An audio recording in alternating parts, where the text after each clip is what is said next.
Eli Ross sat quietly at the back of the class, surrounded by creatures of every shape and size. His chair creaked whenever he moved, and the air always smelled a little strange, like something sweet, burnt, and wet all at once. He was the only human in the Galactic Academy of Sciences, and some students still stared at him like he was a new lab experiment. The teacher, a tall insect-like alien named Professor Jur, clicked his mandibles and floated to the center of the classroom. "Today," he announced, "we begin our anatomy demonstration project." Whispers spread across the room, some curious, some excited. One student with glowing blue eyes muttered, "I hope it's the Brontox again. Their organs explode when touched." Others giggled or groaned. Professor Jur continued, "But this time we will observe something unique." He turned toward the back of the class where Eli sat, trying not to look up. "We have a volunteer," the professor said. "Eli Ross has agreed to demonstrate human anatomy." The room fell silent, then burst into laughter. "Humans don't even have real armor," one alien joked. "They're made of jelly." Another snorted. Eli stood up slowly, keeping his face calm. He had heard these jokes before, ever since he arrived at the academy. But he didn't care, not today. He walked to the front of the room and stood under the glowing scanner. The machine hummed and lights moved across his body. "Begin scan," Professor Jur said, tapping on a floating screen. At first, nothing strange happened. The screen showed a human skeleton, simple bones, organs, muscles, just like in the Academy's old human data files. But then something changed. The scanner beeped, flickered, then made a loud, strange tone. Symbols appeared on the screen that no one had seen before, not even the professor. Strange golden lines ran across Eli's bones, like thin circuits inside him. Professor Jur's eyes widened. He stepped back slowly, his insect wings trembling. This ... This should not be there," he whispered. The other students leaned forward, eyes wide. "What's that in his chest? Why are there lights in his bones? Is he even real?" Eli frowned, confused. "I don't feel anything," he sighed, looking down at himself. "I'm just me." The scanner started flashing red, and the floating screen shut off with a loud hiss. Professor Jur quickly moved in front of the class, waving his arms. "Class dismissed," he said quickly. "Leave immediately." No one moved. Even the Brontox twins, usually loud and noisy, sat frozen. "Now!" the professor shouted. Slowly, the students stood and left, still whispering and glancing at Eli like he was something dangerous. Eli stepped off the scanner and looked at the professor. "What was that?"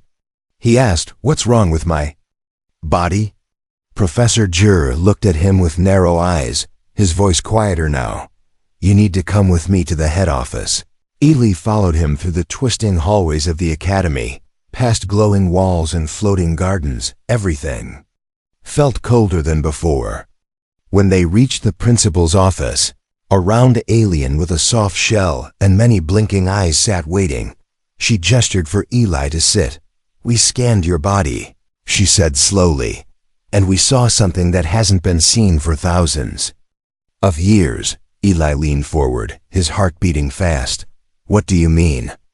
"You have something inside you," she said. "Something we thought was lost in time." Eli blinked, confused.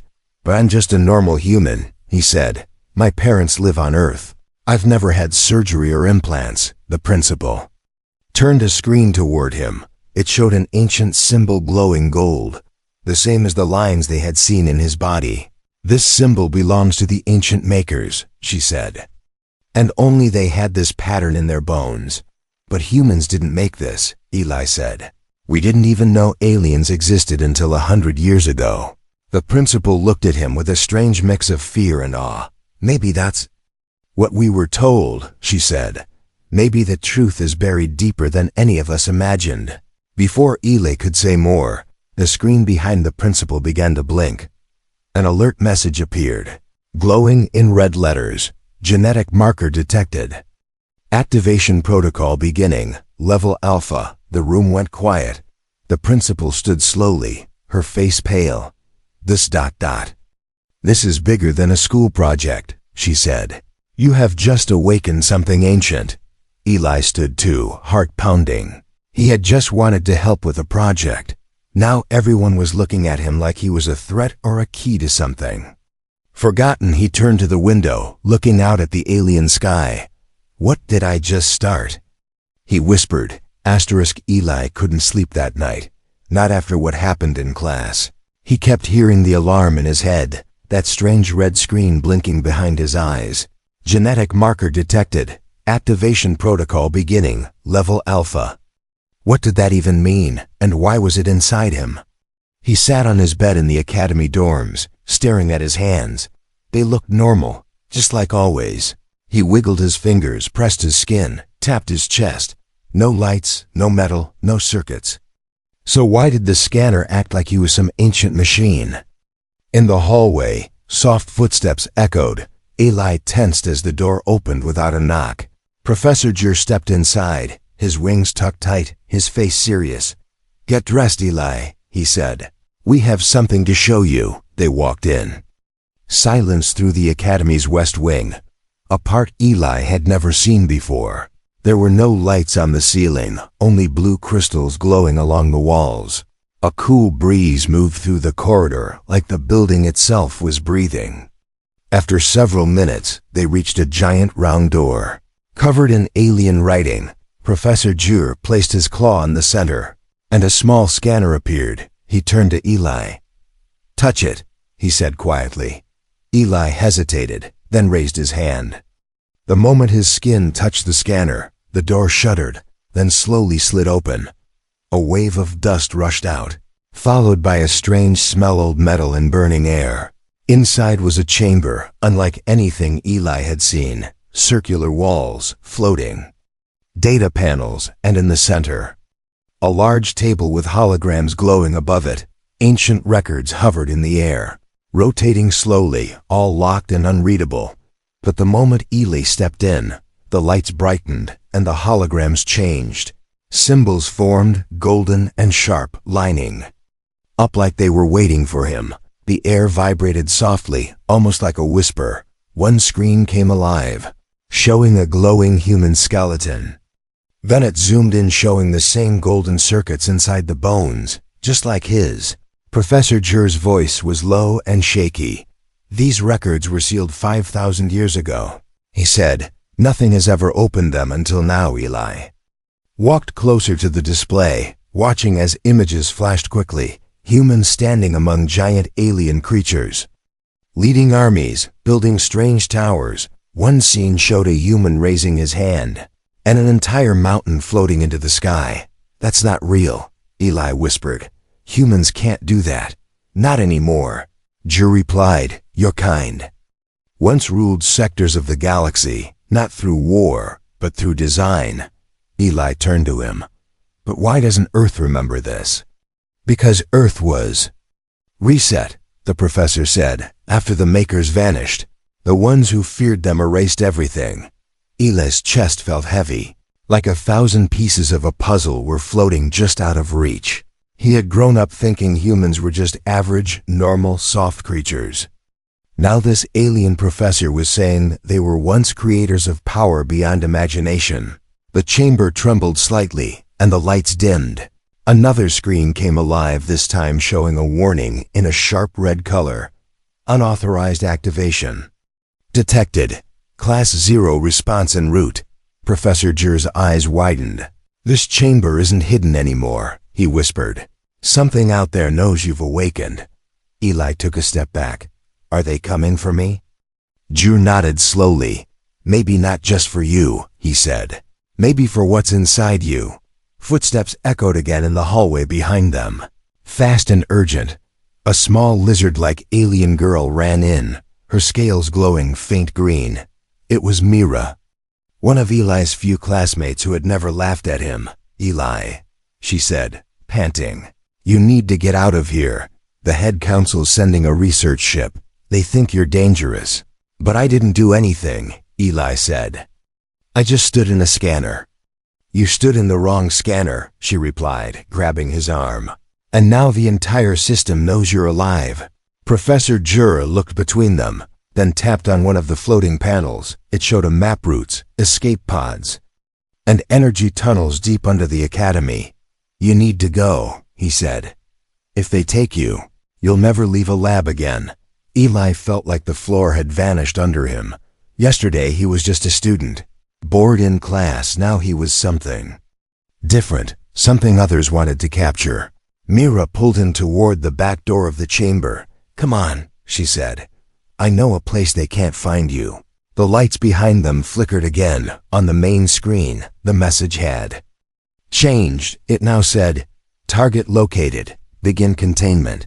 As they slipped into the dark passage below the chamber, Eli whispered to himself, this was just a school project. But deep down, something told him it was never just a project. It was a test, and he had just passed it.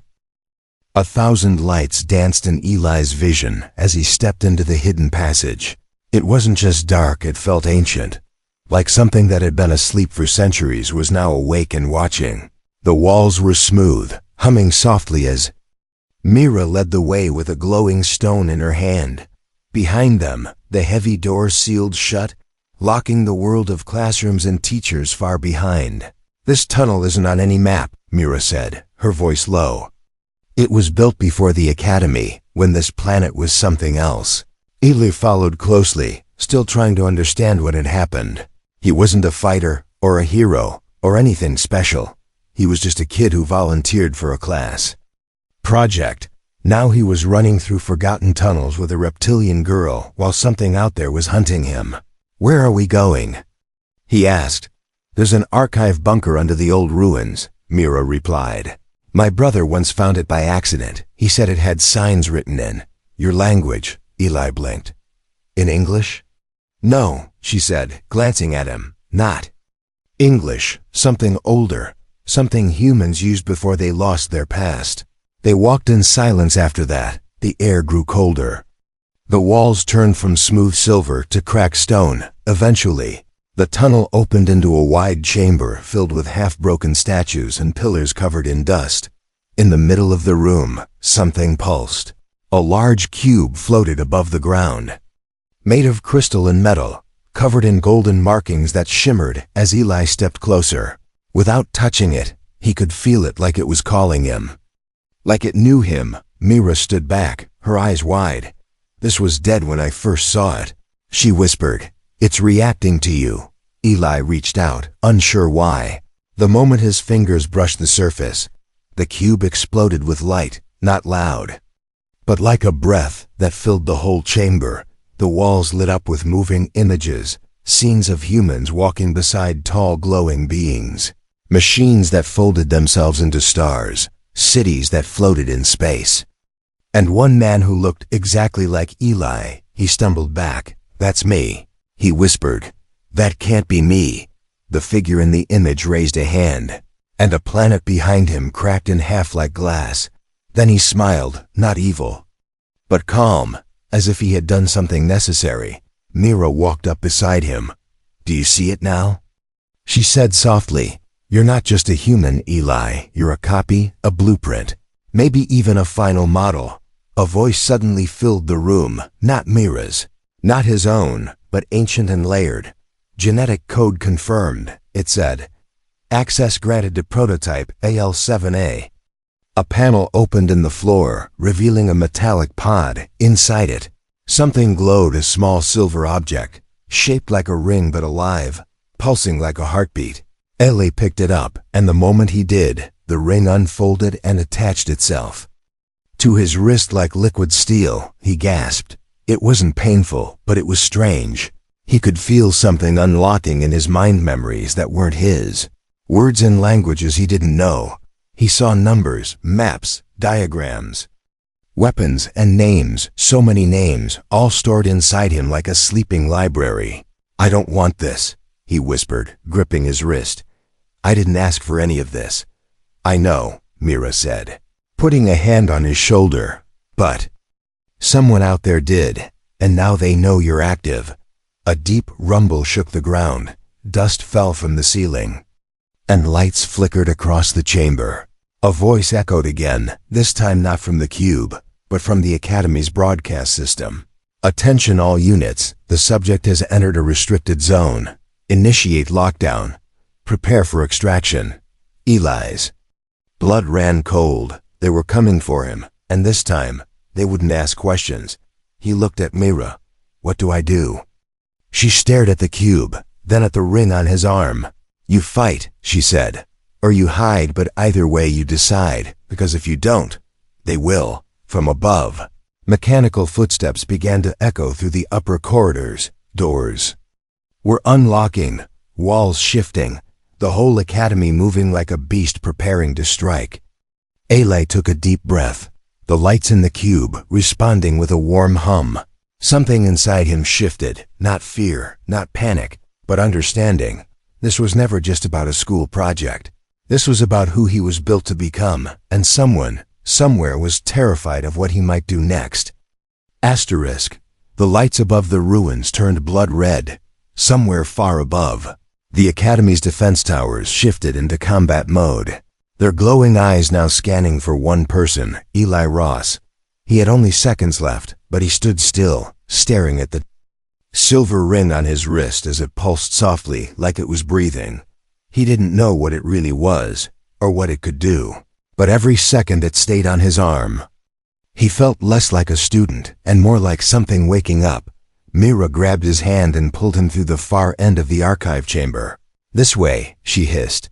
We need to reach the underhatch before the drones drop.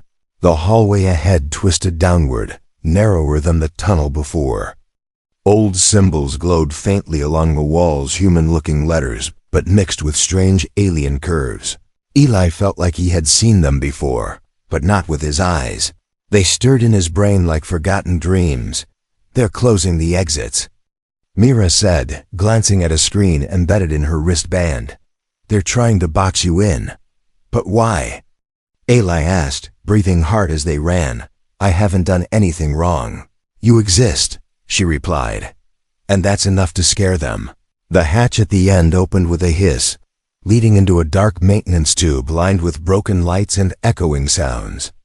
A low mechanical voice boomed above, repeating the same warning again and again. Containment breach detected. Security units deployed. Target must be neutralized. They slid down a narrow tunnel, dropped into another corridor, then ducked into a shadowed chamber that looked like an old lab. The room was filled with shattered screens and broken stasis pods, most of them empty. One pod, however, still worked, and inside it floated something humanoid. Wrapped in pale glowing strands, Eli stepped closer, the ring on his wrist humming louder. The being inside the pod looked almost human, but taller, older, and more refined, like a version of Eli from a long-lost future. This was here the whole time? Eli asked. Mira nodded. I think it's one of the originals, maybe from before Earth was reset. The pod lit up as Eli moved closer, and a faint voice echoed through the chamber. You are the last, it said. The final piece of the Maker's legacy. You were hidden in plain sight, waiting for the call. I don't understand any of this, Eli said, backing away. I'm not special. I don't want to be part of any war. The voice responded, calm and deep, then. Why were you drawn here? Why did the ring choose you? Before Eli could answer, the door behind them exploded open. 3 armored drones stepped through the smoke, metal feet crashing against the floor. Red beams scanned the room and locked onto him. Subject AL-7A. Located, one said. Prepare for containment. Mira fired a blinding flash pellet and dragged Eli behind a fallen console. Do something, she shouted. Anything. You've got tech on your arm from a dead empire. Use it. I don't know how. Eli shouted back, panic rising. But the ring glowed again, hotter now, tighter against his skin. Suddenly, it extended wires across his palm, forming a flat disk of light. Without thinking, Eli raised his hand. The first drone fired a stun beam, but the ring caught it, turned the beam into static and shot it back. The drone sparked and fell over, motionless. Eli stared at his hand, breathing fast. I did that? Mira stood beside him, eyes wide. "Yeah," she said slowly. "You really did that." The other two drones closed in, charging up weapons. Eli's heart raced, but this time he didn't wait. He stepped forward, raised his arm, and pushed. His palm outward, the energy disk expanded, sending a shockwave through the room. The drones were thrown back into the walls like paper, their limbs twitching, sparks flying. Then silence. Mira looked around, blinking. "That was not student-level behavior," she said, half joking. Half stunned, Eli fell to his knees, the ring dimming, his body shaking. He didn't feel hurt, but his energy was gone like the ring had taken something from him. "I'm not ready for this," he whispered. "I'm just a kid." The voice from the pod echoed once more, softer this time. "You don't have to be ready. You only have to choose." Alarms above changed tone, a deeper, colder sound now filling the air. More troops would come, smarter ones. Mira helped Eli to his feet. "We need to move. There's one more place I can take you, but after that, we'll be on our own." Eli looked at the ring on his wrist. He had no answers, no plan, but something deep inside him, older than memory, was now awake. Whatever he was, whatever had been sleeping in his blood, it had finally opened its eyes. The forest beyond the academy didn't appear on any map. It was called the Silence Woods, not because it was quiet, but because anyone who went inside never returned with words. Most believed it was haunted by old AI systems that went rogue long ago. Mira believed it was safer than staying on campus. Eli didn't believe anything anymore, not after what his body had done, not after what the ring on his wrist had revealed. They ran without looking back. The sound of distant alarms fading into rustling leaves and strange animal cries. The sky overhead was dark purple now, with thin clouds swirling like nervous thoughts. Eli stumbled once, catching himself on a glowing tree root. The ground felt soft, but not natural. It pulsed under his feet, like it had its own heartbeat. "Where are we going?" he asked, breathless. "There's a camp," Mira replied. "Old outpost for rogue scholars and exiled minds. They hate the council more than you do." "I don't hate anyone," Eli said quietly. "I just want to understand why I exist." Mira looked over her shoulder. "Then you're already smarter than most." The trees opened into a clearing surrounded by spiked energy fences and low stone shelters. Small drones buzzed overhead but didn't attack. A tall alien with gray skin and a horned head stepped out of the shadows, his long coat swaying with each step. "Thought you were dead, Mira," he said in a deep voice. "You brought a friend?" "He's not just a friend," she replied. "He's what the council's trying to bury again." The gray alien looked at Eli and paused. "Human?" he asked. "Not exactly," Mira said. "Show him." Eli lifted his arm slowly, revealing the silver ring fused to his wrist. The tall alien's eyes narrowed as he stepped back. "That's impossible," he muttered. "They were all destroyed." "Not all," Eli said. "I was just a volunteer." That made the alien laugh. "A volunteer?" he echoed. "You volunteered to wake the dead." They were taken to a hidden room beneath the outpost, where old data cores hummed quietly and walls flickered with fragments of forgotten records. The alien, who called himself Varric, showed Eli something strange, a map marked with red stars. "These are the old storage vaults," he said, "where they kept your kind before they were hunted down." Eli leaned in, his heart pounding. "Why were they hunted?" "Because they scared the gods," Varric replied. "They weren't worshipped, they were creators, builders of machines, architects of life. The others didn't like that." He tapped on one vault deep in the map's corner. "This one still glows, still sends weak pulses through the void," he said. "If you go there, you may find the rest of your answers or the rest of your kind." Eli stared at the glowing mark. A part of him wanted to turn around, return to Earth, pretend this was just a bad dream, but another part, stronger, now pulled him forward. "What if I go and find nothing?" he asked. "Then you'll know for sure," Varric replied. "But if you stay here, you'll never stop running." A soft alarm chimed in the room, and Mira looked up sharply. They found the forest's edge, she said. We have maybe an hour. Varrock handed Eli a data crystal and a small cube with flickering symbols. This will take you to the vault coordinates, he said, but it won't bring you back. So make sure you're ready to face whatever's down there. Eli nodded, his fingers closing around the tools like they were part of him already. The ring on his wrist glowed once, as if agreeing as they prepared to leave. Mira stopped him at the door. Eli, she said, when I met you, I thought you were just brave or maybe just foolish, but now I think maybe you were meant for this all along. Eli looked at her, unsure what to say. He didn't feel like a hero or a chosen one. He felt like a question looking for an answer, but maybe that was enough. He turned toward the deep sky and whispered, if there are others like me, I have to find them. And with the old cube lighting the path forward, he stepped into the unknown, not as a student, but as something far more dangerous. A human with purpose, asterisk. The transport cube didn't fly like a ship or glide like a drone. It tore through space silently, blinking between stars like reality was skipping frames. Eli sat cross-legged in the center of the glowing platform, holding tightly to Myra's hand as the stars twisted and bent around them. He didn't feel wind, speed, or motion, only pressure behind his eyes, like something ancient was watching him travel. When the cube finally stopped, they were standing on a floating platform above a dark, dead world.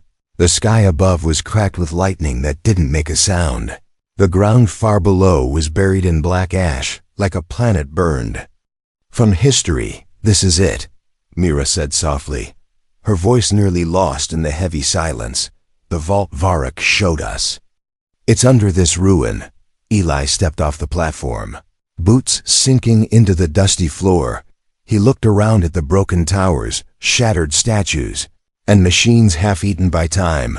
This place was once alive, once brilliant, and now only ghosts remained. In the center of the ruins, a giant stone door stood upright, covered in the same golden lines from the ring on Eli's arm.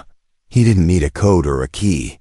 As soon as he stepped close, the ring pulsed, and the door cracked open with a sound like thunder underwater. Inside was darkness, so thick it swallowed light. But Eli kept walking, Mira by his side, the ring glowing brighter with each step. The air felt heavy, like breathing ancient dust and forgotten names.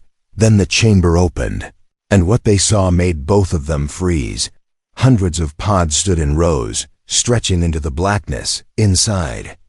Each pod floated a human, unmoving but not dead. Their bodies glowed faintly with soft golden light, as if still alive, still dreaming. Eli walked slowly past them, eyes wide. They're like me, he whispered. No, Mira said quietly. They're older than you, deeper. You're the echo, these are the origin. At the center of the vault was a pillar, and on it rested a crown-like object made of light and metal. The ring on Eli's wrist suddenly flared, sending a sharp pulse into the room.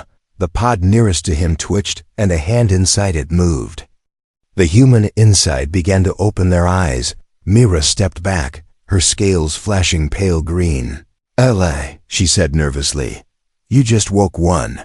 The figure inside the pod floated out, gently landing on the ground. They looked almost exactly like Eli, same eyes, same face, but sharper, older. Their voice was calm, smooth like metal and wind. Designation, AL7A, they said. Prototype confirmed successful. Eli stared at him, his heart pounding. Who are you? I am the first, the figure replied. You are the last. We are the beginning and the end of the human seed.